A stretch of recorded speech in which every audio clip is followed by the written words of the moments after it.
दोघांना अक्षरशः मरणाच्या दारातून यावं लागलं. पूर्ण असं गरम होतं कुकर. हाताने त्याला मी ट्राय केला तर तो खोलतच नव्हता. तर आम्ही स्वतः 2700 वडे विकलेले होते. हा कुकर ह्या दोघांनी यांच्या हाताने फोडला होता की त्याच्या आदल्या दिवशी तू गाडीवरनं पडलेला पण होता. म्हटलं भाऊ एकटेच रखडताय. म्हटलं तो पळा मला चहा. पण इकडून तो ठोकत होता, इकडून मी ठोकत होतो. 5 ते 10 सेकंदामध्ये ब्लास्ट झाला. म्हणजे ते 1 मिनिटभर आम्हाला काहीच कळलं नाही. अमोलने तुझ्या अंगावर उतरून घेतला पण त्याच्यात पाणीच नव्हतं. कुकरचा ब्लास्ट म्हणजे एकतर माणूस जातो पण म्हणजे मरू पण शकतो. आणि त्यावेळेस उकळलेलं पाणी आमच्या अंगावर पडलेलं होतं. त्याच्यामुळे अंगाची भरपूर आग होती. आणि एक वाटाला म्हटलं झक मारली, याला मदत करायला गेलो. म्हटलं बाहेर चहा वाटेत बसला असं तरी चाललं असतं. सर मला काही असं ह्याला विसरण्यासाठी काही करता येईल का, म्हणजे मला सिगरेट पिता येईल का, मला स्मोकिंग करता येईल का, तो काही असेल तर मला द्या. कारण मी तर एवढा भाजलेलो होतो की माझ्या म्हणजे बॉडीतनं पूर्ण ना म्हणजे शर्ट काढलेला होता आणि पण पॅन्ट पण काढलेली होती. तर बॉडीतनं पूर्ण असं वाफा निघत होता. पहिली मी हेच विचारलं की तुझं लग्न झालंय का. मग मी आणखी बघडलो की भाई असं का विचार काय लग्नाचं. ज्यावेळेस आम्हाला थोडासा मलम वगैरे लावला त्यांनी, कसला तरी होता, त्यावेळेस आम्ही थोडं शांत होतो. पण बॉडीवरती बघत होतो काहीच नाही ओके. आणि मग आम्ही हसत होतो, फुल हसत होतो.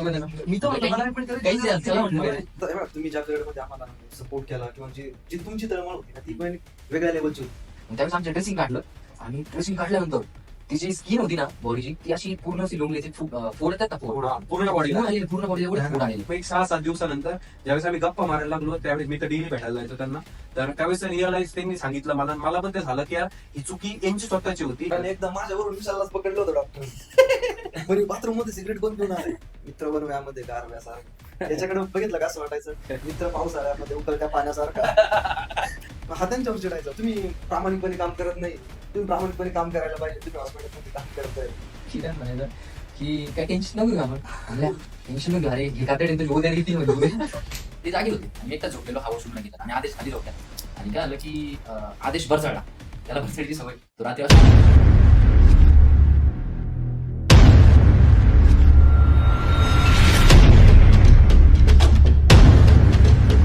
नमस्कार मित्रांनो, मी Nilesh Jadhav, founder of mister Vadewala. मित्रांनो, मिस्टर वडेवाला हा ब्रँड कसा सुरू झाला यामागची संपूर्ण स्टोरी तुम्हाला नक्कीच माहिती आहे. पण तो ब्रँड मोठा होत असताना आम्हाला खूप साऱ्या अडचणींना सामोरं जावं लागलं. त्यातच सगळ्यात महत्वाची अडचण म्हणजे ब्रँड सुरू केल्या अगदी 4-5 दिवसामध्येच जबरदस्त कुकर फुटलेला. आणि आमचे जे को फाउंडर नितीन कोळेकर आणि अमोल जगदने या दोघांना अक्षरशः मरणाच्या दारातून यावं लागलं. आणि त्यांनी इतकं जास्त परिश्रम घेऊन हा ब्रँड मोठा कसा केला, त्यामध्ये कुठल्या कुठल्या गोष्टींना ते समोर गेले, त्यात त्यांचा माइंडसेट कसा होता, तुम्ही काय माइंडसेट ठेवला पाहिजे बिझनेस सुरू करताना, एक बिझनेस मोठा कसा होतो, या सर्व प्रश्नांची उत्तर तुम्हाला या व्हिडिओमध्ये मिळणार आहे. तर हा व्हिडिओ शेवटपर्यंत नक्की बघा. मित्रांनो, तुम्हाला माहितीच आहे 16 जुलै 2023 रोजी आम्ही शिर्डीच्या साईबाबांच्या पावनभूमीमध्ये दादरचा सुप्रसिद्ध मिस्टर वडेवाला ब्रँड सुरू केला होता. ज्यावेळेस आम्ही अगोदर चहाचा ब्रँड रन करत होतो, त्यातल्याच आमच्या काही टीमनी इनिशिएटिव्ह घेऊन आम्ही हा ब्रँड सुरू केला. ज्यावेळेस आम्ही हा शॉप सुरू केला होता त्यावेळेस आम्हाला एवढा पण मोठा रिस्पॉन्स मिळेल असं कधी वाटलेलं नव्हतं. आमचं ठरलेलं होतं एंड ऑफ दी आपले दिवसभरामध्ये 1000 जरी वडापाव गेले तरी पण आपण एक खूप चांगला बिझनेस करू शकतो. आणि त्याला जो रिस्पॉन्स मिळेल तो आपण भविष्यामध्ये दुसऱ्याची शेअर करून त्याला फ्रँचायझी बिझनेस मध्ये घेऊन येऊ शकतो. याच विजनने आम्ही 16 जुलै 2023 ला शिर्डीमध्ये सुरू केलं पहिलं शॉप. मित्रांनो, पहिल्या दिवशी आम्ही काही मार्केटिंग स्ट्रॅटेजी वापरल्या, पण आम्हाला इतका जबरदस्त प्रतिसाद मिळाला. दुसऱ्या दिवशी आम्ही 2700 वडापाव विकले.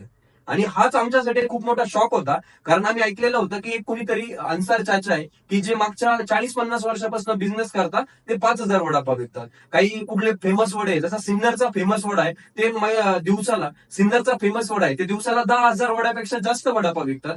यार मला कदाचित तो आकडा फेक वाटत होता, पण ज्यावेळेस मी सुरू केलं, म्हणजे आमचं 17 जुलैचं ज्यावेळेस आम्ही वडापाव सेल केले, तर आम्ही स्वतः 2700 वडे विकलेले होते. आणि त्यावेळेस मी आणि माझ्या टीमच्या डोक्यात एक गोष्ट क्लिक झाली की हा जो बिझनेस आहे वडापावचा, याला आपण ब्रँड वाईज खूप मोठा बनवू शकतो. आणि खरंच आम्ही त्या दिवसापासून खूप जास्त मेहनत घ्यायला सुरुवात केली. आणि मित्रांनो, 18 तारखेला आम्हाला त्याच्यापेक्षा जास्त रिस्पॉन्स भेटला. आम्ही 4500 वडे विकले. त्याच्यानंतर मित्रांनो 19 तारखेला आमचे 5000 वडे गेले. आणि तुम्ही विश्वास नाही करणार मित्रांनो, पण 20 जुलै 2023 ला आम्ही 6100 वडापाव आमच्या सगळ्या टीमच्या माध्यमातून एका शॉप मधून विकले होते. आमचा कॉन्फिडन्स अतिशय बूस्ट झाला. तोपर्यंत आम्हाला वडापावच्या बिझनेस मधल्या बारकाई काही गोष्टी माहिती नव्हत्या. आणि त्याच गोष्टी ओव्हरकम करण्यासाठी आम्ही मग नंतर छोट्या छोट्या गोष्टी सुरुवात केली. जसं आम्ही नंतर छोट्या छोट्या गोष्टींवरती काम केलं. मग आम्हाला जे बटाटे उकडण्यासाठी जो मेहनत लागायची त्याला कमी करण्यासाठी आम्ही मोठा कुकर घेतला. पण तो हँडल कसा करायचा त्याचं आम्ही प्रॉपर ट्रेनिंग घेतलेलं नव्हतं. आणि त्याचमुळे जो मी तुम्हाला अगोदर इन्सिडेंट बोललो तो त्याच्यामुळे झाला. 21 जुलै 2023 ला मी घरी झोपलेलो होतो आणि मला सकाळी 7 वाजता कॉल येतो विशालचा की सर अर्जंटली या, कारण आपल्या तिथं कुकरचा ब्लास्ट झालेला आहे. आणि ती सगळी स्टोरी मित्रांनो ही माझ्या तोंडून ऐकण्यापेक्षा पुढची स्टोरी ज्यांनी हा खूप मोठा पराक्रम केला आणि आज आपला एवढा मोठा ब्रँड बनवलाय त्याचं खरं तर श्रेय या दोघांना जातं. कारण त्यांनी जो इनिशिएटिव्ह घेतला, त्यांनी जो कुकरचा ब्लास्ट झालेला असं माझ्यामध्ये आम्ही सांगितलं गेलं, मार्केटमध्ये पण असं काही झालेलं नव्हतं. हा कुकर ह्या दोघांनी यांच्या हाताने फोडला होता विदाऊट नॉलेज. आणि तेच आपण मित्रांनो या व्हिडिओमध्ये यांच्याकडनं जाणून घेऊ. तर नमस्कार नितीन सर आणि अमोल सर, तुमचं पॉडकास्ट मध्ये खूप सारं वेलकम आहे. तर मला ही जर्नी ऐकायला खूप जास्त आवडेल. तर नितीन सर, मला पहिले तुम्हाला प्रश्न विचारायचा आहे की आपण आता म्हणजे संध्याकाळीपर्यंत आपण सोबतच होतो त्या दिवशी, बरोबर? 2 वाजेपर्यंत आपण बसलेलो होतो की या ब्रँडला आपण मोठा करू शकतो, चांगला ब्रँड बनलेला आहे. तर त्यानंतर तुम्ही सकाळी आले तर त्यावेळेस तुझा थॉट प्रोसेस काय होती? म्हणजे मी एक एनर्जीनी काम करायला आलो, पण हा इन्सिडेंट होईल नाही होईल असा तर आपल्याला कुणीच विचार केलेला नसतो. पण तुझा माइंडसेट काय होता शॉपमध्ये येऊपर्यंत? अगोदर तुम्ही सांगितल्याप्रमाणे आपण रात्री 2 वाजेपर्यंत शॉपवरच होतो. त्याच्यामुळे खूप थकलेलो होतो. दुसऱ्या दिवशी म्हणजे 4-5 दिवसापासून जो सेल चालू होता तो अनएक्सपेक्टेड होता. डायरेक्टली 5-6 हजार वडे विकणं म्हणजे आपण पण कधी विचार केलेला नव्हता. त्याच्यामुळे मॅन पॉवर वगैरे कमी होतं, सगळे आपणच काम करत होतो. खूप थकलेलो पण होतो. दुसऱ्या दिवशी पण दुसरे मुलं यायला नव्हते म्हणून मी आणि अमोल सर दुसऱ्या दिवशी सकाळी येणार होतो. सकाळी वसीम माझ्या अगोदर आलेला होता. त्याने मला कॉल केला 6ला. मी आंघोळ वगैरे करून 6:30च्या दरम्यान शॉपवर आलो तर माझ्या अगोदर अमोल सर आलेले होते. त्यांनी कुकरमध्ये बटाटे वगैरे उकडायला टाकलेले होते. मी शेजारच्याच शॉपमध्ये म्हणजे चहाचा आणि आपलं वडापावचं शेजारीच होता अगोदर सुरुवातीला. वडापावची चटणी आपण शेजारीच बनवायचो. चहाच्या शॉपमध्ये मी चहा बनवला आणि कस्टमरला चहा वगैरे देत होतो. आणि त्याच्यानंतर अमोल सर आतमध्ये कुकर खाली घेऊन त्यातून बटाटे काढण्याचं काम चालू होतं. माझं इकडचं काम वापरून मी अमोल सरांना मदत करण्यासाठी गेलो. मग त्याच्यानंतर हा पुढचा सगळा इन्सिडेंट घडला. तर मग ठीक आहे, तू त्याला मदत करायला गेला होता, पण मग तिथून पुढे कसं झालं? म्हणजे अमोल तुला म्हणजे तू तिथपर्यंत तुझा काय माइंडसेट होता किंवा तू काय विचाराने आला होता की येस आता काय करायचं आता? पण तू एवढ्या सकाळी पण माझ्या मते 6ला आलेला होता. आणि अजून एक पॉईंट असा आहे की त्याच्या आदल्या दिवशी तू गाडीवरनं पडलेला पण होता, तुझ्या हाताला का पायाला काहीतरी पट्टी पण होती. तर तू सकाळी उठून आला त्यावेळेस नेमकं काय म्हणजे तुझं थॉट प्रोसेस होते?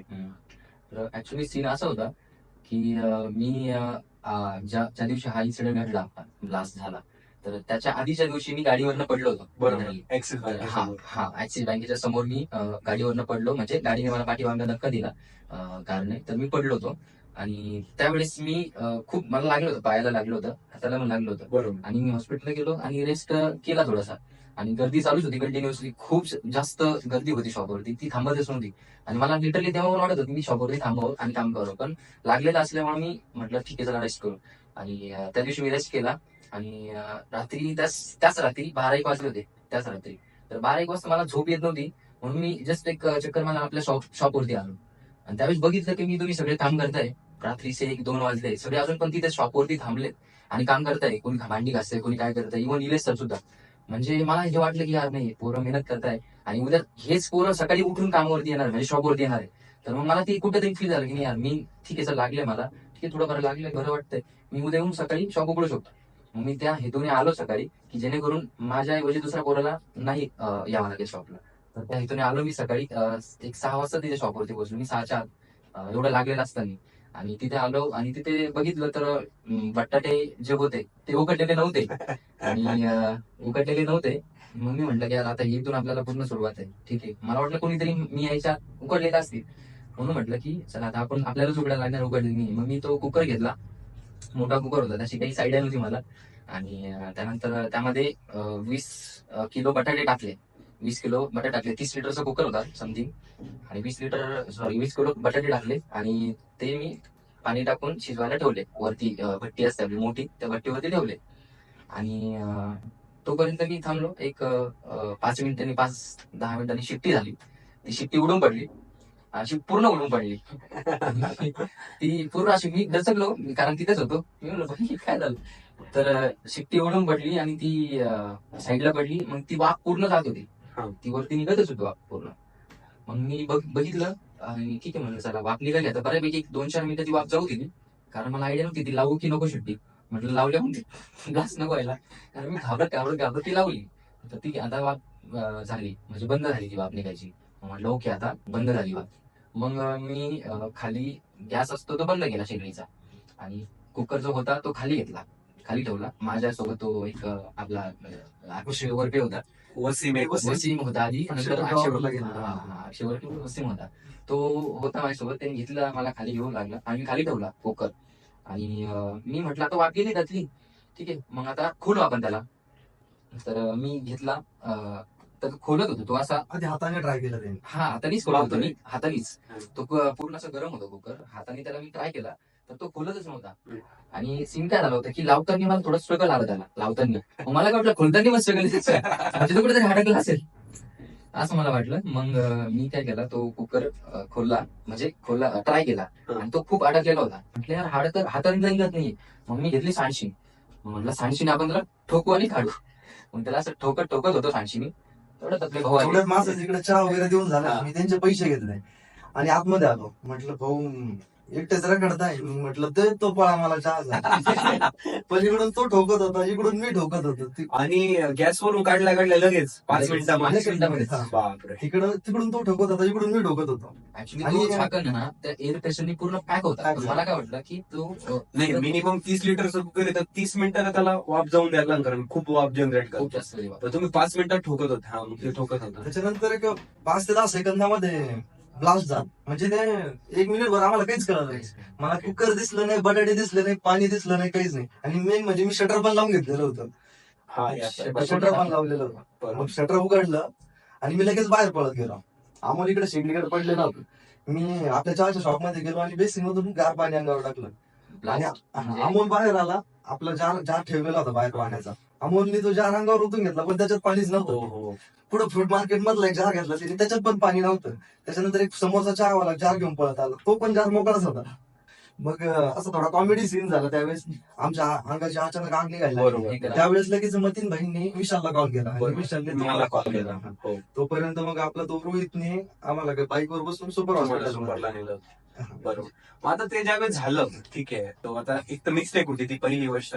आता असं तर नाही झालं पाहिजे कुठल्या पण ब्रँड त्या करता. दिवशी सकाळी येताना ना मी थोडं जास्त खुश होतो, कारण 4-5 दिवस अगोदर दिवसाला 50-50, 60-60, 100-100 किलो बटाटे उकडायचे, सोलायचे, तो किस्सा चालू होता. बरोबर. आणि त्या दिवशी नेमकं इक्विपमेंट चालले होते ऑटोमॅटिक वाले सगळे. आज काय नाही, आज थोडं रिलॅक्स राहणार. हा. हा, त्याच्यात अमोल भाऊंनी बटाटे सोलायच्या आधी कुकर मध्ये उकडायला टाकले आणि उकडल्याच्या नंतर पिलर मध्ये मशीन मध्ये टाकणार होता तो. हा, हा. मला ते बघूनच भरपूर हसू आलेलं. बरोबर. मग तुम्हाला असं त्यावेळेस वाटलं नाही की खोलताना की एवढी मोठी, म्हणजे कसं असलं माहितीये का, जनरली मी माझा एक्सपिरियन्स सांगतो तुम्हाला, तर मी बघतोय बऱ्याच दिवसाला, तुम्ही माझ्यासोबत आहे. पण बरेच मुलं आहे ना डीलिंग करायला घाबरतात. म्हणजे पोरं इव्हन बाईक घ्यायला पण घाबरतात, थोडासा इंटरेस्ट राहील, किंवा कुणी मोबाईल घ्यायला घाबरतं, कुणी बाकीच्या गोष्टीला घाबरतं. म्हणजे पण तुम्हाला त्यावेळेस वाटलं नाही एवढी मोठी कुकर आहे, किंवा एक तर तो शेवटी जीवहानीचाच प्रश्न आहे, कारण कुकरचा ब्लास्ट म्हणजे एकतर माणूस जातो पण, म्हणजे मरू पण शकतो. आणि बरेचसे सीन घरात पण असे झालेले की गॅस घरचा फुटला, म्हणजे ती सिलेंडर फुटला, तो खूप छोटा असतो, किंवा कुकर फुटला, ते स्लॅब तुटला, कुणाचं एखाद्याचं, म्हणजे तुम्ही पण हॉस्पिटलमध्ये बरेचसे लोक बघितलं की कुणाचा डायरेक्टली चेहरा उडालेला आहे. माझं त्यावेळेस तुमच्या मनात काय असं आलं नाही की यार आपण एक 2-5 मिनिटं, कारण हा सगळा डिलिंगचा पार्ट आहे.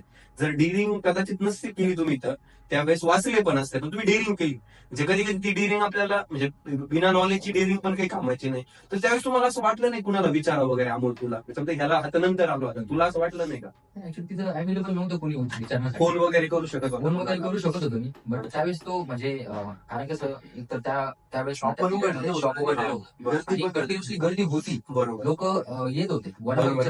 आहे का. तर तिथे आपली चटणी वगैरे काहीच रिव्ह्यू कारण लास्ट 4-5 डेज मध्ये इतके कस्टमर होते की customer ज्यांना आपण देऊ शकले नव्हते, जे मागे गेलेले होते, ते सगळे आणि सगळे तुम्ही मागं- त्या विचाराने होते. तर आता इथं तुम्हाला असं लेसन द्यायचं आहे, फॉर एक्झाम्पल जो एक युथ असेल नाही का, ऑडियन्स आहे यार, जो बिझनेस करताना थोडंसं कमी नॉलेज असतं, किंवा त्याच्यामुळे आपण बिझनेस पण बंद होताना बघितले, आपण पण आपल्या वडेवाल्याचे काही थोडेफार 5-10% शॉप बंद होताना आपण बघितले. तर रिच तुम्ही काय सांगशाल त्यांना की यार काही गोष्टींचा तुम्ही ध्यानात ठेवलं पाहिजे असं? फर्स्ट थिंग मला असं वाटतं की आपण म्हणजे आता बिझनेस बंद होण्याचं रिझन नाही मी नॉलेजचा विषय घेतो फक्त की नॉलेज तुम्हाला इथं जे समजा आता फॉर एक्झाम्पल तुम्हाला नॉलेज असतं म्हणजे ऍटलीस्ट तुम्ही मला कॉल केला असतं तर मी म्हणलो असतं 30 मिनिटं मिनिमम तुम्हाला कुकर ठेवावं लागेल. 30 मिनिटांनी ती त्या आतली ऑफ बऱ्यापैकी कमी होईल आणि मग तुम्ही खोलू शकता.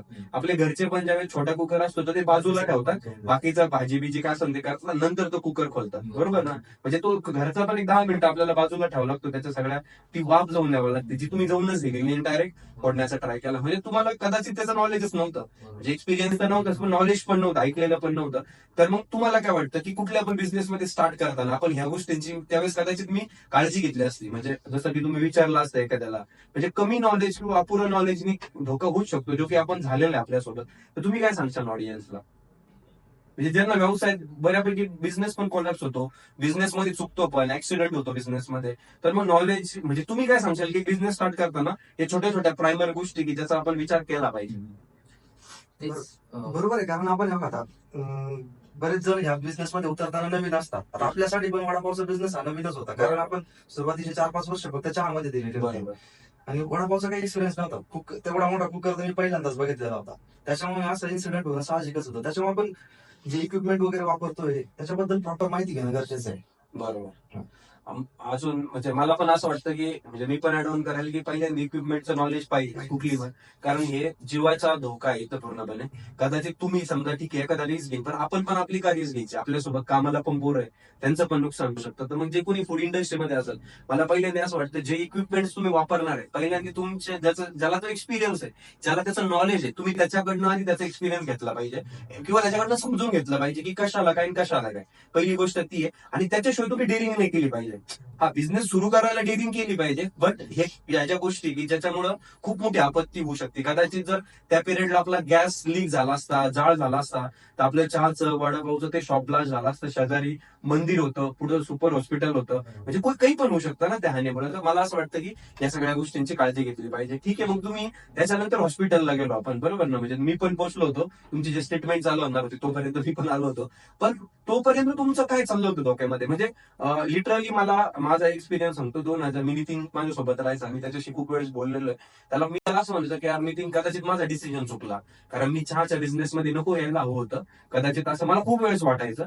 म्हणजे असं तुमच्या डोक्यात येत होतं, कारण 2021 पूर्ण कोविडमध्ये गेलं, 21 कोविडमध्ये गेलं, जे की आपल्या हातात काही माहित नव्हतं. म्हणून मी त्यावेळेस असं विचार करत होतो. तर त्यावेळेस तुमचं काही असं होतं का की म्हणजे तुम्हाला काय वाटत होतं नेमकं की जर ते ब्लास्ट झालं, म्हणजे काय रिकॅप करावा, सीन पाठीमागे घेऊन जावा, किंवा उगाचच्या धंद्यात आलो, किंवा अरे आता खूप मोठं होईल, कदाचित ब्रँड चालल नाही चालल, असे काही थॉट किंवा तुमची थॉट प्रोसेस काय होती? म्हणजे ब्लास्ट झाल्यानंतर अंगावरती गरम पाणी आहे, तुमची बॉडी पण, ऑडियन्सला आपण फोटो पण दाखवणार आहे तुमचा की ज्याच्यामुळे तुमची बॉडी पूर्ण साळलेली आहे, म्हणजे त्याच्या आधी तर नक्कीच गरम पाणी होतं. तर त्यावेळेस तुमची थॉट प्रोसेस काय होती, किंवा करिअरचं काय होईल, आपण जगू का नाही जगू, अशा बऱ्याच गोष्टी होत्या. तुमचं काय थॉट प्रोसेस होते त्यावेळेस? त्यावेळेस उकळलेलं पाणी आमच्या अंगावर पडलेलं होतं, त्याच्यामुळे अंगाची भरपूर आग होत होती.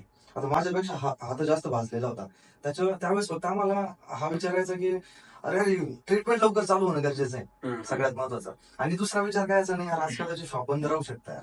कारण आम्ही दोघांनी ब्लास्ट केला आणि आम्ही दोघं शॉपवर असायचो. तळमळ होती आम्हाला शॉप. अच्छा, म्हणजे इव्हन आम्ही एवढे भाजलेलो असताना सुद्धा ती तळमळ होती की यार शॉप नाही बंद पडलं पाहिजे, किंवा एवढे लोक येतात कारण जस्ट 5च दिवस झालेले होते ना. तर ह्या सीनमुळे तो गॅप नको पडायला. ते शॉप बंद जर पडला असतं तर गॅप पडला असतं, तर तो गॅप नको पडायला. ती गोष्ट कंटिन्युअसली माइंड मध्ये चालायची आमच्या. बरोबर. आणि त्यासोबत वेदना एवढ्या भयंकर होत्या की एवढा त्रास होता की नाही समजून अक्षरशः नॉर्मल एखादं वाफ जरी लागल्या हाताला हा, हा. तरी आपण बऱ्याच दिवस हात हे करत राहतो. तर तुम्ही पूर्ण बॉडीवरती ते गरम पाणी होतं. त्यातल्या त्यात माझ्यामध्ये तुमच्या नाईट पॅन्ट होती ना, त्या आतमध्ये पातळ असल्यामुळे पूर्णपणे ते पाणी पण गेलेलं होतं, म्हणजे पूर्ण बॉडीला तसा प्रॉब्लेम झाला होता. तर तू काही म्हणत होता अजून एक थॉटाला म्हटलं झक मारली, याला मदत करायला गेलो, म्हटलं बाहेर चहा वाटेत बसलो असतो तरी चाललं असतं. आपण तो पण गेलाच असता ना तिथं त्यावेळेस. तो गेला असतो, पण मी शॉप तर इकडे थांबलो असतो. म्हणजे ठीक आहे, असं नाही, म्हणजे खात्री वाचला असता जर हा नसता आलेला. बट काही शेवटी आता ज्या गोष्टी घडणार आहेत त्या घडतात, बरोबर. त्या घडून येतातच. त्यावरून तुम्हाला कर्माचं काय वाटतं की म्हणजे कर्माच्या गोष्टी असतात का, तुम्ही विश्वास ठेवता का या गोष्टीवर? डेफिनेटली मी तरी त्या गोष्टीवरती खूप बिलीव्ह करतो की हा कर्म असतात, मॅटर करतात. शेवटी ज्या गोष्टी घडणार आहे घडतातच. त्यात एक मी एक गोष्ट ऍड ऑन करू शकतो यामध्ये की माझ्या एक्सपिरियन्स नुसार की हा ठीक आहे कर्माच्या गोष्टी घडणार आहेत, बट मला असं वाटतं की जर तुमचा बॅड फेज चालू आहे, आता सपोज माझा त्यावेळेस बॅड फेज होता, कारण मी माझा ऍक्सिडेंट तर झालाच होता, बट त्याच्या आधी मला 1-2 इंजुरी झाल्या होत्या क्रिकेटमुळे, एक शोल्डरला आणि एक लोअर बॅकला. तर त्याचं ऑपरेशन पण करायचं होतं. तर तो खूप बेकार फेज चालू होता माझा, खूप घाण होता.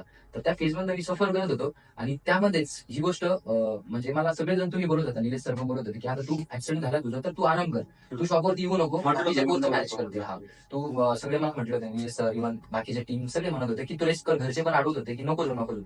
बट स्टील मी तिथे गेलो.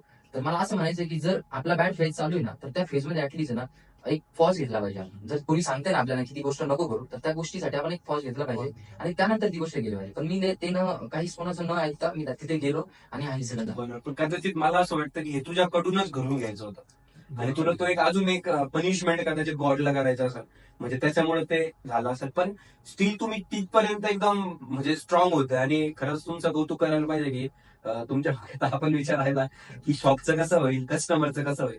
तर मित्रांनो, मी तर छोटंस ऍड ऑन कराल बघा, कुठला पण बिझनेस करत असताना अडचणी येणार नाही असं नाही. मी तर बिझनेसच नाही, कुठलं पण तुमचं करिअर घ्या, त्याच्यामध्ये तुम्हाला नक्कीच अडचण येणार आहे. पण त्या अडचणीच्या वेळेस तुम्हाला तो हा जो या दोघांनी माइंडसेट ठेवला होता, आज मी मिस्टर वडेवाल्याचा सक्सेस बघतोय. खूप चांगला मोठा ब्रँड बनलेला आहे, महाराष्ट्रामध्ये एवढ्या चांगल्या फ्रँचायझी ओपन केलेल्या आहे, खूप चांगल्या लोकांना व्यवसाय बनवलेला आहे, खूप चांगले लोक पैसे कमवत आहे. म्हणजे यांच्या ह्या थॉट प्रोसेसमुळे कदाचित त्या पिरियडला जर यांनी असा विचार केला असतं की नको यार आता आमचं हे झालेलं आहे, आणि लिटरली त्यानंतर पण मी तर पुढे जाणारच आहे, त्यांच्याकडनंच ऐकणार आहे. पण त्यानंतर पण ते मला फक्त हेच विचारायचं की यार सर आपलं चालू आहे का शॉप, आपला सेल होतोय का, तेवढा तेवढा सेल आहे का, ब्रँड बनल ना आपला. म्हणजे त्यांच्या डोक्यामध्ये तेवढीच गणगण होती. तर मित्रांनो, तुम्ही सुद्धा ज्यावेळेस अडचणी येतात ना, त्यावेळेस असं समजा की हे कर्म होते, इथं आपल्याला पनिशमेंट मिळणार होती आणि तो बॅड फेज आहे ना आपल्याला कदाचित काही चांगल्या गोष्टी शिकवण्यासाठी आला होता आणि कदाचित आपला ब्रँड मोठा होणार आहे. म्हणजे ते एक वाक्य पण आहे, तिथं सगळ्यात जास्त अडचणी तिथं सक्सेस पण खूप मोठं असतं. मग तिथपर्यंत आपल्याला टिकावं लागतं. तर मग तुम्ही पण विचार करा की कुठला पण प्रॉब्लेम आला तर अजिबात डगमगू नका. हे जर मुलं येऊ शकतात, कमबॅक करू शकतात. आज तुम्ही बघा, म्हणजे असं वाटणार पण नाही की तुम्हाला जो फोटो दाखवतोय त्याच्यामध्ये बघा आणि आत्ताचे हे बघा की खूप सारा डिफरन्स झालाय. प्लस ऑलरेडी एक ब्रँड पण त्यांनी बनवलेला आहे. तर मग आता आपण थोडंसं पुढे जाऊया की आता ज्यावेळेस नंतर सुपरला गेलो आपण, बरोबर ना, तर तिथं सांगितलं गेलं की तुमचं जे म्हणजे त्यांच्याकडे ते डिपार्टमेंट नव्हतं, मी पण होतो तिथून थोडं तुमच्या जर्नीमध्ये सोबत होतो तुमच्या, की तिथे त्यांनी आपल्याला असं सांगितलं की इथं नाही आहे आमच्याकडं, म्हणजे थोडक्यात बर्निंगचा डिपार्टमेंटच नाही आमच्याकडे, तर तुम्ही ह्याला जाऊन द्या, प्रवाऱ्याला जाऊन द्या, PMD ला जाऊन द्या, बरोबर ना. तर तो फेज तो खूप म्हणजे मी तुमचा तो म्हणजे मी तुमचा एक मित्र किंवा एक तुमचा सिनियर म्हणून मी तुम्हाला बघत होतो. पण तुम्हाला तो पेन खूप जास्त होता, म्हणजे मी पण रिअलाइज करू शकतो. म्हणजे नितीनच्या गाडीत मी होतो, मी ओरामध्ये माझ्या होते ओराच होती, आपल्याकडे अल्कायझर पण नव्हती. ओरामध्ये नितीन, मी आणि किरण होतो. नितीननी म्हणजे शेजारचं सीट आहे ते मी गाडी चालवत होतो, ते पूर्ण रिक्लाइन केलेलं होतं आणि तो फक्त फुल एसी केला होता. तो कंटिन्यू मला काय म्हणत होता, सर अजून एसी आहे का वाढव आज, म्हणजे मला ते त्यावेळेस भयंकर वाटत होतं. नंतर मग त्याला असं वाटत होतं की यार मी आता ह्याच्यातनं कसं बाहेर पडू, नाही का. तर त्याला तो म्हणत होता की सर मला काही असं ह्याला विसरण्यासाठी काही करता येईल का, म्हणजे मला सिगरेट पिता येईल का, मला स्मोकिंग करता येईल का, तो काही असेल तर मला द्या, कारण मला हा पेन डायरेक्टली त्रास देतोय.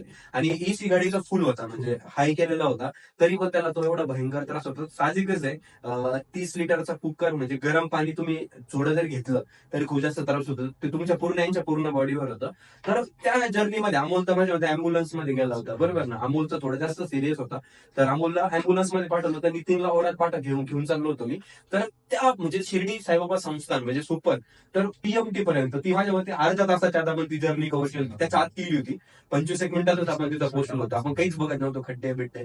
तर त्यामध्ये मी तर तुमचं समजू शकलो, पण मला आणि अजून ऑडियन्सला पण ऐकायला आवडेल की त्या जर्नीमध्ये तुम्ही काय विचार करत होते नेमकं. कारण बघा, म्हणजे मी एवढं सगळं तुमच्याकडनं काढून का घेतोय, ह्या पॉडकास्ट मधून माझा मोटिव्ह हाच आहे की तुम्ही तरी इतका त्रास सहन केलाय, बिझनेस मध्ये एवढा त्रास नाही.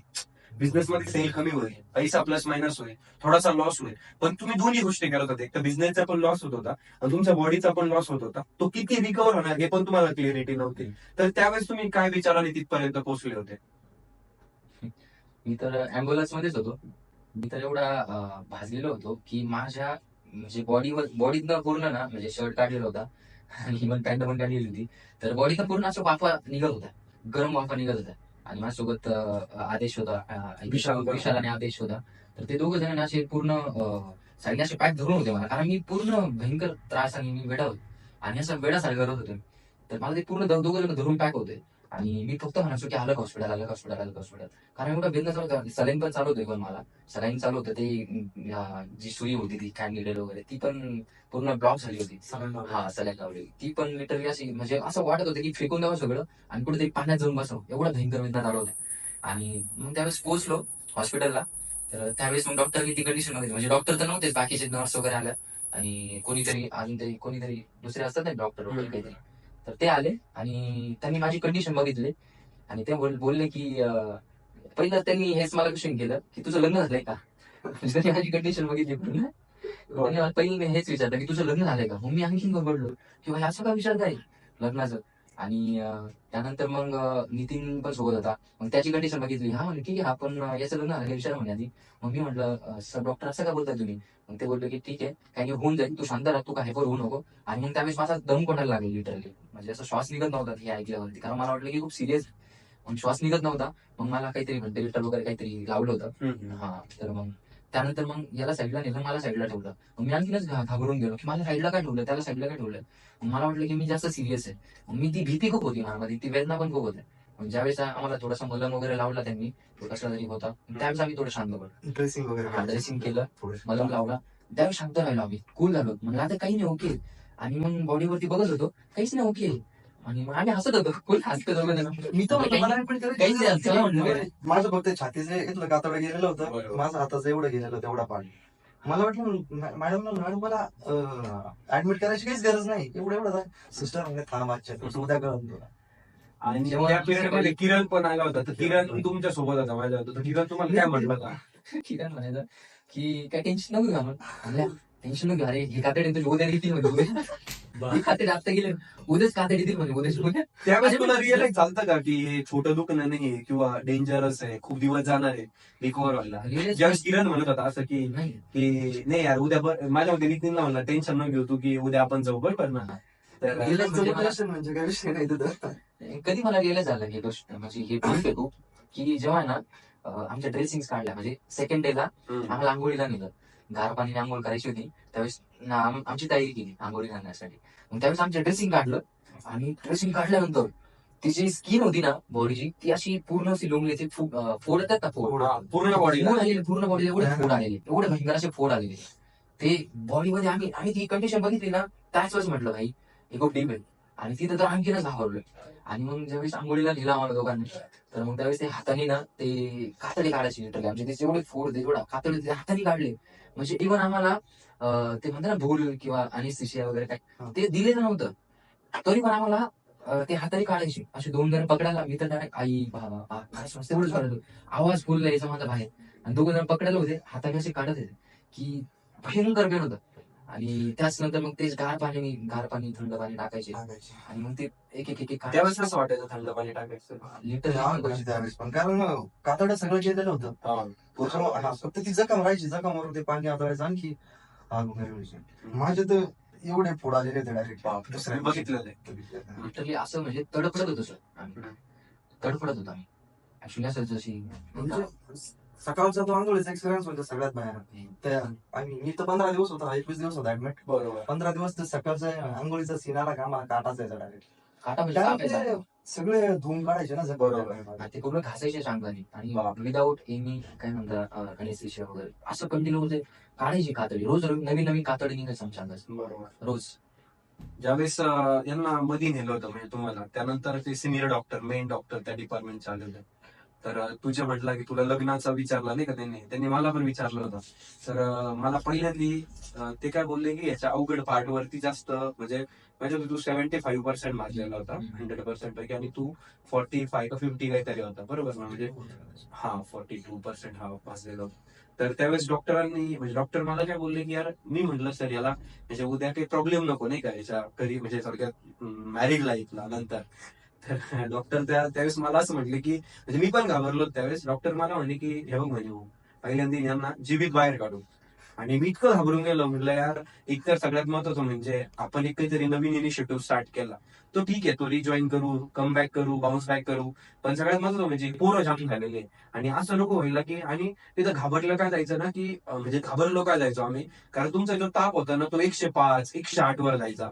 आणि मग कधी कधी माझ्या डोक्यात काय यायचं की यार ह्या पोरांनी जर मेंटली जर ते स्टेबल नाही राहिले, म्हणजे खरं त्यांचं कौतुक करायला पाहिजे की बऱ्यापैकी कोविडमध्ये पण लोक गेलेले तर ते स्वतः विचाराने गेले की आता मला कोविड झालं, मी जाणार आहे. आणि या पोरांचा ताप 108 110 पर्यंत आंबल्याचा गेलेला आहे. आणि त्या पिरियडला पण हे म्हणजे स्टेबल होते आणि म्हणत होते की मी लवकरात लवकर बाहेर निघत. आणि त्यांचं म्हणजे सगळ्यात महत्वाचं म्हणजे ज्यावेळेस त्यांनी तो लॉ ऑफ अट्रॅक्शन लावला की मी लवकरात लवकर बरा होईल, कदाचित तोपर्यंत म्हणजे 5-6 दिवसापर्यंत ती भीती होती. कारण जर ताप वाढला तर कदाचित ताप मेंदूत जाऊ शकतो आणि हे जाऊ पण शकतो, म्हणजे अशी आमल्याची कंडिशन होती. तर खरंच खूप छान तुम्ही कमबॅक केलं तिथं हॉस्पिटलमध्ये. तर मग नंतर ज्यावेळेस सगळं झालं, म्हणजे तिथपर्यंत आम्हाला स्टोरी माहित नव्हती.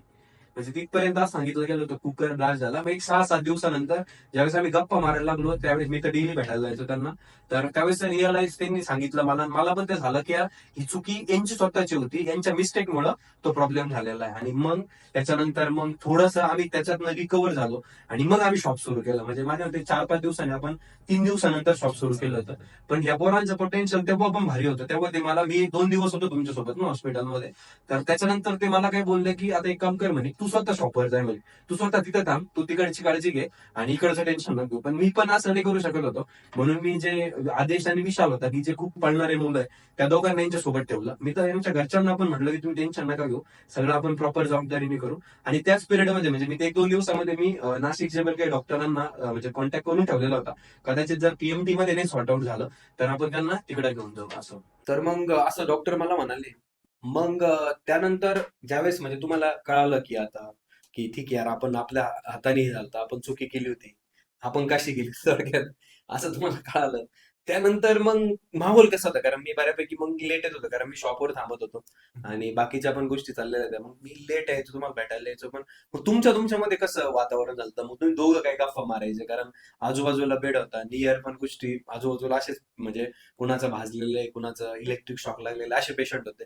तर त्यावेळेस मग त्याच्यानंतर कसं वाटलं? कारण तिथपर्यंत ते क्लिअरिटी आली होती की आता ओके, बरं होणार आहे. मग त्यानंतर आता आमच्या आसपास पण दुसरे सगळे भाजलेले पेशंट होते, कारण आम्ही बर्न वॉर्ड मध्ये होतो. बरोबर. हा, पण आमच्यापेक्षा कमी बरेचसे जण सिरियस होते. असं कारण आता आम्हाला माहिती आहे की आमचं एवढं असताना आम्ही इतके हाल होते, तर त्यांचे काही जण इलेक्ट्रिकला चिटकलेले वगैरे असे बरेच जण होतात.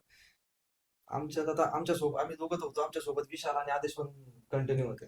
त्यांनी एकदम चांगली काळजी घेतली आमची, म्हणजे जेवढी फॅमिली काळजी घेणार ना तेवढी काळजी घेतली खूप जास्त. सकाळी वेळोवेळी आम्हाला ते अंडे वगैरे असं किंवा अंडे अंड्यावर हसायला लागलं असं आहे. कारण काय किस्सा होता नेमका अंड्याचा?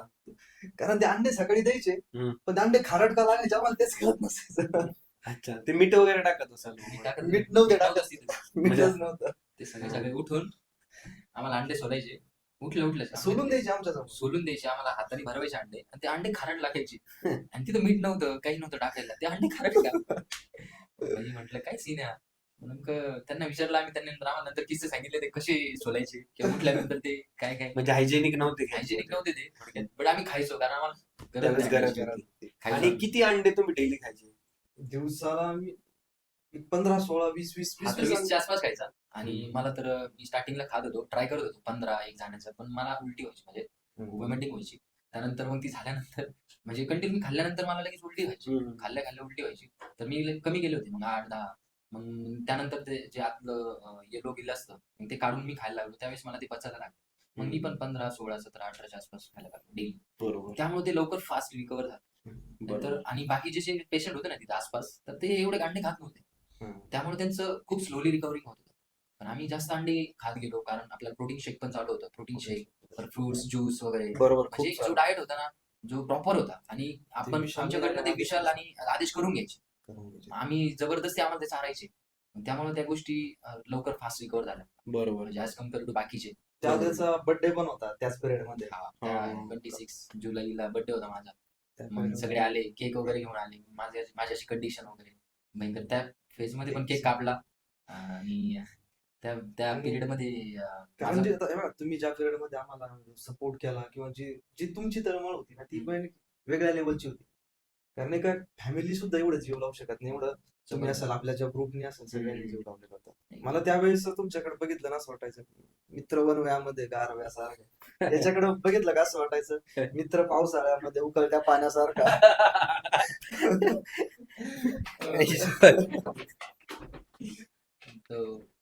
फनी पार्ट बनला नंतर, कारण नंतर थोडस बरेचसे फनी किस्से पण घडले हॉस्पिटलमध्ये. एखादा असा किस्सा की तुम्हाला जो म्हणजे सांगू वाटतं की यार ठीक आहे, म्हणजे एवढे आयुष्याचे लागलेले होते नाही का, आणि सगळं म्हणजे बॉडीचं पूर्ण हाल झाली होती, हॉस्पिटलाइज होते, आणि त्यात पण तुम्ही माझ्या मते खूप जास्त सिरियस नव्हते, मजा करायचे. तर त्यातला असा एखादा किस्सा की जो तुम्हाला सांगूशी वाटतोय याचा.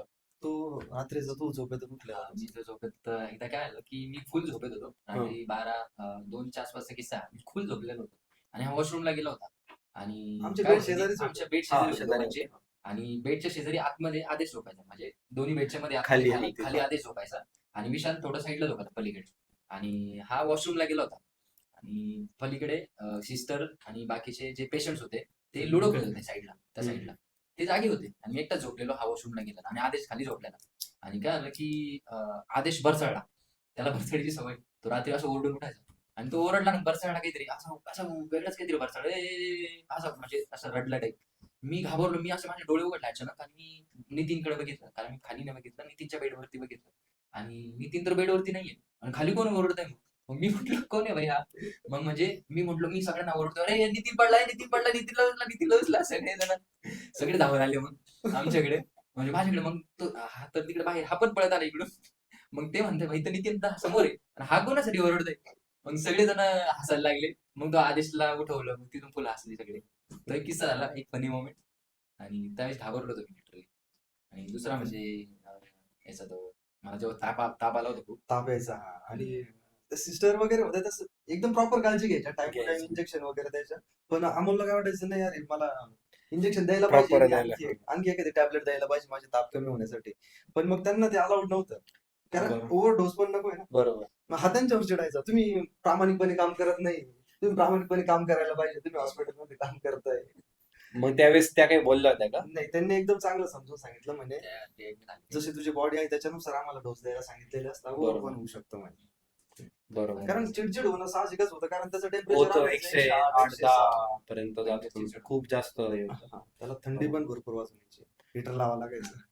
बरोबर बरोबर. तो विशालचा अजून एक सीन झाला होता नाही का, विशाल बाहेर झोपला होता. विशालला पण रात्री झोपत बरचळायची सवय होती. हम्म. आणि त्याच्या शेजारी दुसऱ्या पेशंटचा एक पाहुणा झोपलेला होता, आणि विशालचा मोबाईल थोडा बाजूला राहिलेला होता त्याच्या समोरच. मग तो पाहुणा त्याला काय म्हणे, त्याला विशालला हलवलं, म्हणे तुमचा मोबाईल आहे ना कुणी चोरून घेऊन जाईल. विशालने झोपातच त्याचा हात असा पकडला, असं ओरडायला लागला. तो पाहुणा इतका घाबरला, तो पळाला डायरेक्ट, इतका स्पीड मध्ये पळाला, आणि डायरेक्टली वॉशरूम मध्ये जाऊन लपून बसला. तब्बल डायरेक्ट तो अर्ध्या तासाने बाहेर आला, हातच सोडला नाही. विशाल हात सोडून असं फुल असं पॅक धरून राहिलं. झोपेतच होता का झोपेत, विशाल? विशाल झोपेतच. अच्छा. मग तो पाहुणा हात सोडतोय, "यो, सोडा सोडा तुमच्या सोडा." समोर होतं काही? आणि हात धरून नाही, तो बसलेला. दुसऱ्या दिवशी सकाळी आम्हाला किस्सा सांगत होता. मग आदेशने त्या पाहुण्याला समजून सांगितलं, भाई त्यांची रात्री अघोरी विद्या चालू होती. आदेशने त्या पाहुण्याची उडी घेतली. मग तो अजून घाबरला. कुणाचा पाहुणा होता तो? तो शेजारच्या पेशंटचा पाहुणा होता. त्या शोगीचा संतोष हा, त्याचा संतोष. भाऊ होता. हो, तो पण क्लिअर झाला. बरोबर बरोबर. तर ठीक आहे, मग तुम्ही तिथं केलं, त्याच्यानंतर तुमचं वेलकम पण छान झालं, त्यानंतर आलं. मग त्या पिरियड मध्ये ज्यावेळेस घरी आलो, तर मग घरी काही घोडे बिडे खावा लागले का तुम्हाला? म्हणजे नितीनचं तर लग्न झालं होतं, आणि अमोल तर काही तसाच. बॅचलरच होता, संडेच होता. पण मग कदाचित त्याला गर्लफ्रेंड पण असतील, त्यांनी काही गर्लफ्रेंड्स असतील, त्यांनी तुला बोलल्या काय नको करू हे काही, किंवा असा काही इन्सिडेंट झाला का? नाही तशी काय नाही, त्याच्यानंतर थोडी सिंपती जास्त भेटली. सिंपती कारण जस्ट आम्ही याच्यातून बाहेर आलेलो होतो. अच्छा, ते काही झालं नाही म्हणजे. हा. ठीक आहे. मी 15 दिवसाच्या नंतर मला सुट्टी झाली, आणि याला एक 21 आठवडा दिवसाचा. जास्त होता. बरोबर. पण मी ज्या दिवशी माझी सुट्टी झाली ना, माझी 6-6:30च्या दरम्यान सुट्टी झाली, मी घरी 7च्या दरम्यान गेलो, तुम्हीच सोडलेलं होतं. मीच होतो. पण मी लगेच बाईक घेतली आणि 8 वाजता आपल्या शॉपवर आलेलो होतो. हा. कारण मला Dedication. राहतच नव्हतं, 15 दिवस एकाच जागेवर बसून राहणं म्हणजे शक्यच नव्हतं, आणि डायरेक्टली आपल्या वडापावच्या आणि shop वर डेडिकेशन पण होतं तुझं कामाच्या प्रती. आलो. Yes. नाही, कामाच्या प्रती डेडिकेशन होतच. तळमळ होती, तळमळ होती. याच्या प्रती जास्त dedication. त्याच्या तर हॉस्पिटलमध्ये लय किस्से आहे. ते नाही सांगू शकत आपण. ते तर सांगू शकत नाही. आपले काय चाललंय, करायचं आहे का नाही. ठीक आहे. बरं आता काय कारण घ्यायचं? एकदा माझ्यावरून विशाललाच पकडलं होतं डॉक्टर. म्हणे बाथरूम मध्ये सिगरेट कोण पिऊन आलाय? विशाल म्हणे मी नाही, माझ्या हाताचा वास घेऊन बघा. डॉक्टर मला म्हणे तू पिला? अहो, मी तर पेशंट आहे म्हणलं, मी कसं काय पिईल? बाथरूम मध्ये फुल सिगरेटचा वास येतात, धूर निघाल उघडलं म्हणलं धूर निघाल. तर ठीक आहे, फनी मुवमेंट आपण सगळ्या गोष्टी तुम्ही एन्जॉय केल्या, आपल्यासोबत चांगले मित्र पण होते, सपोर्ट पण केला, तुम्हाला इकडनं पण पैसे पुरवले गेले टाइम टू टाइम, खाण्यापिण्यावरती माझ्या मते खूप चांगला खर्च केला आपण, आणि त्याच्यातनं आपण रिकवर पण झालो. आणि चांगली गोष्ट ही होती की जे टेन्शन होतं आपल्याला, यार हे बरे होतील का नाही होतील, तो पार्ट तर आपला 100% सॉल्व्ह झाला होता. तर मग मला असं तुम्हाला म्हणायचंय, म्हणजे मी नितीनला पहिला प्रश्न विचाराल की कदाचित दुसरं कोणी पण असतं, म्हणजे आपली टीम सोडून, तर कदाचित ह्या इन्सिडेंट नंतर त्यांनी ब्रँड नसतं चालवला. आणि आपल्याला बरेच जण सांगत होते की अरे कशाला तुम्ही करताय, का करताय, नका करू, काही नाही, वडापाव मध्ये काय होणार आहे, वडापाव तुमचं करिअर कुठं होणार आहे, तुम्ही कशाला पुढे जाताय. तर ह्या सगळ्या गोष्टी आपल्याला समाजामध्ये सांगत होत्या. तर मला असं वाटतं की तुम्ही एवढ्या मोठ्या प्रॉब्लेम मधून आलेले, तर तुला काय वाटतं की तू काय मेसेज देशील या सगळ्या स्टोरी मधून? म्हणजे तू काय शिकला असं की यार आयुष्यामध्ये एखाद्या प्रॉब्लेमला अटॅक कसा करायचा? आणि जर एखादा कोणी ऑडियन्स आसुरी ऐकत असेल की ज्याच्या आयुष्यामध्ये कदाचित कुकर ब्लास्ट नसेल पण दुसरा ब्लास्ट असेल, एक तर पैशाचा प्रॉब्लेम असेल, एक्स वाय झेड प्रॉब्लेम असेल, आणि तुम्हाला पण माहिती आहे या बिझनेसच्या जर्नीमध्ये प्रॉब्लेम हा शब्दच नाही असं नाहीये, तो प्रत्येक पावलावरती. तर तू काय एक म्हणजे गाईड करशील की एखाद्या स्टार्टअप वाल्या मुलासाठी किंवा अशा प्रॉब्लेम मधून जाणाऱ्या व्यक्तीसाठी? आता बरेच जण काय होता की सोशल मीडियावर वेगवेगळे ब्रँड बघता की यांच्या एवढ्या फ्रँचायझी झाल्या किंवा एवढा मोठा शॉप चालवताय किंवा हा एकदम चांगला प्रॉफिटेबल शॉप चालवतोय, असं सोशल मीडियावर बघता, पण त्याच्या मागची मेहनत त्यांना माहित नसते. आता फॉर एक्झाम्पल आपल्या शॉपवर आपण 6,000 वडे दिवसाला विकतोय, पण त्याच्या मागे असणारी मेहनत पण भरपूर आहे ना. आता बरोबर. जर आपण मिस्टर वडेवाल्याचे एका वर्षामध्ये जर 300 फ्रँचायझी कंप्लीट केलेल्या आहेत, पण त्याच्या मागचं आपल्याला डेडिकेशन पण खूप मोठं आहे. आता बरोबर. आम्ही 15 दिवस जरी हॉस्पिटलमध्ये होतो तरी आमचा विषय काय चालायचा की नाही यार, आपल्याला हा ब्रँड मोठा बनवायचा आहे. आपण 15 दिवस येतं जे हाल सोसलेले ना, ह्या आधीचे आपण चीज करून दाखवणार रिवॉर्ड आहे. मध्ये तेच कन्वर्ट. रिवॉर्ड कन्वर्ट करायचा आहे आपल्याला रिवॉर्ड मध्ये. हा, आम्ही पण 15 दिवसानंतर किंवा 1 महिन्यानंतर आम्ही पूर्ण जॉईन झालो. त्याच्यानंतर पुढच्या एका वर्षामध्ये आपल्या 300 फ्रँचायझी कंप्लीट झालेल्या होत्या. बरोबर. फक्त मग माझं तर बाकीच्या तरुणांना सांगणं हेच राहील की तुम्ही फक्त सोशल मीडियावर बघून किंवा ही फ्रँचायझी एवढी चालते किंवा याच्यावर फक्त सोशल मीडियावर बघून तुम्ही हे जाऊ नका, कारण त्याच्या मागे असणारी मेहनत पण भरपूर आहे. ती जर मेहनत घेण्यासाठी तुम्ही तयार असाल तर तुम्ही पण त्या लेवलला जाणार आहे नक्की. बरोबर. तर फ्रँचायझी कशासाठी घ्यायची असते, त्यांच्याकडून तुम्हाला एक सपोर्ट भेटणार, एक वे भेटणार आहे, पण ऑन फील्ड मेहनत तुम्हाला स्वतःला करायची आहे. ती बरोबर. मेहनत घ्यायची तयारी तुम्हाला ठेवावं लागेल. बरे आता आमच्या सोबत हा कुकरचा इन्सिडेंट घडला, बाकीच्यांच्या आयुष्यामध्ये दुसरे काही प्रॉब्लेम येऊ शकतात. त्या प्रॉब्लेमला फेस करून जर तुम्ही पुढे जाणार असाल तरच तुम्ही ह्या बिझनेसकडे बरोबर. वळू शकताय. म्हणजे थोडक्यात नितीनला असं म्हणायचं की तुमची स्वतःची तयारी सगळ्यात महत्वाचं खूप जास्त पाहिजे. एखादा ब्रँड खूप चांगला चालतोय, त्याला तुम्ही व्हिडिओ बघताय, मोटिवेट होऊन फ्रँचायझी घेताय, त्याच्या मागे तो काय कष्ट घेतोय, तुम्ही ते कष्ट घेऊ शकतात का?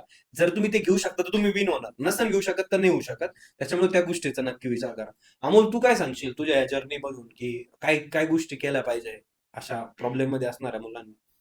मी तर हे सांगेन की म्हणजे मी जेव्हा ह्या इन्सिडेंटमध्ये मी एवढा भाजलो, तर त्यानंतर म्हणजे रिकवर जेव्हा झालो, तर त्यावेळेस मी थांबलो नाही. लिटरली मी तुम्हाला सांगेन की आम्ही थांबलो नाही. म्हणजे मी इव्हन ओपनिंगला जायचो.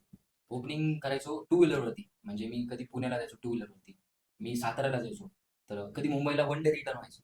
म्हणजे की मी त्यावेळेस ओपनिंग्स केल्या. मी असं म्हटलो नाही की नाही आता मी भाजलोय, मग आता मला जाळा बसणं किंवा तेला बसणं किंवा मला कुकर बसणं लांब राहायचं किंवा मी सेफ झोन मध्ये थांबणार, आता नको मला तिथे नाही जायचं. असं नाही म्हटलं. तर मी लिटरली ते फेस केलं. ती गोष्ट परत गेलो तिथं. मी स्वतः ओपनिंगला जाऊन वडे काढायचो लिटरली. म्हणजे एवढा गरम तेलामध्ये परत वडा सोडायचा तिथं. काहींना म्हणजे ते बघूनच फाटते. पण लिटरली मी ती गोष्ट बरोबर. रिपीट केली, परत केली. का? तर मला एक तो ब्रँड ग्रो करायचा होता. एक बरोबर. मोठ्या लेव्हलला न्यायचं होतं. तेवढं डोक्यात होतं की नाही यार, आपला ब्रँड मोठा बनवायचा आहे, कारण आपण बरोबर. एवढं सोसलंय त्यासाठी. बरोबर. एवढा घाण फेजमधून मरणाच्या दारातून आलोय. का? तर त्या ब्रँडसाठी. मग का यार, आता मोठ्या लेव्हलला न्यायचंय. तर तीच एक गणगण होती डोक्यामध्ये. म्हणून मी तुम्हाला हे सांगेन की जरी तुम्ही एखादा इन्सिडेंट आला तुमच्या अशा लाईफमध्ये, तर थांबू नका तिथे. फेस करा. परत ती गोष्ट रिपीट होईल असं नाहीये. त्या गोष्टीतून शिका आणि फेस करा. 100% तुम्हाला रिझल्ट येईल. बरोबर. म्हणजे अमोलचं हेच म्हणणं आहे की ऍक्सिडेंट रस्त्यावरती खूप वेळेस होत असतात. याचा अर्थ असा नाही की रस्ता बंद होतो किंवा गाड्या चालणं बंद होतात.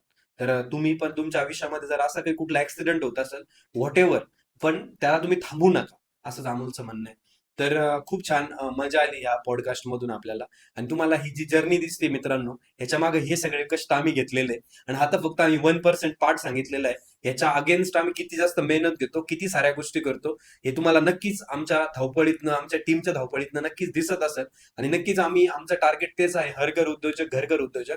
उद्योजक बनण्यासाठी आम्ही एक प्लॅटफॉर्म तुम्हाला देतोय, त्याच्यावरती मेहनत तुम्हालाच करायची. आणि त्याच्यामध्ये जर तुम्हाला अडचणी येत असेल, तर आमच्या सारख्या लोकांनी जे एवढं सोचलेलं आहे, आम्ही नक्कीच तुम्हाला प्रत्येक प्रॉब्लेम मधून हटवू शकतो, एवढा कॉन्फिडन्स आमच्यामध्ये आहे. म्हणून आमच्यापर्यंत संपर्क ठेवा आणि नक्कीच एक मोठा बिझनेस करा. मिस्टर वडेवालाची फ्रँचायझी घ्यायची असं काही नाही, तुमचा स्वतःचा व्यवसाय सुरू करा, पण तो मोठा करा आणि येणाऱ्या अडचणींवर मात करा. धन्यवाद.